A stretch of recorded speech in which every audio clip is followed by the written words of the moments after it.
Praise the Lord. ஆண்டவராக இயேசு கிறிஸ்து உங்களை நேசிக்கிறார். அதனால தான் இந்த நேரம் உங்களோடு பேசுகிறார்.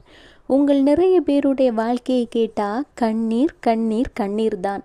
சந்தோஷமான, மகிழ்ச்சி நிறைந்த, நிம்மதியான வாழ்க்கை இவை எல்லாவற்றையும் காட்டிலும் கண்ணீரும் துக்கமும் கஷ்டமும் தான் உங்கள் வாழ்க்கையில் அதிகமாக இருக்குது. இதிலிருந்து ஒரு விடுதலை கிடைக்குமான்னு ஏங்கி கொண்டிருக்கிற பிள்ளைகளா நீங்கள் கவலைப்படாதீங்க. உங்களுக்கு ஆறுதல் சொல்ல, உங்களை அரவணைக்க ஒரு உண்மையான தெய்வம் உண்டு. அவர்தான் ஆண்டவராகிய இயேசு கிறிஸ்து. கர்த்தர் சொல்கிறார், சங்கீதம் 126:5, கண்ணீரோடே விதைக்கிறவர்கள் கம்பீரத்தோடே அறுப்பார்கள். பார்த்தீங்களா? கவலைப்படாதீங்க. நீங்கள் விட்ட கண்ணீர் யாருக்குமே தெரியாது அப்படின்னு நினைக்கிறீங்களா? உங்களுடைய மனபாரம், துக்கம் யாருக்கும் தெரியாது அப்படின்னு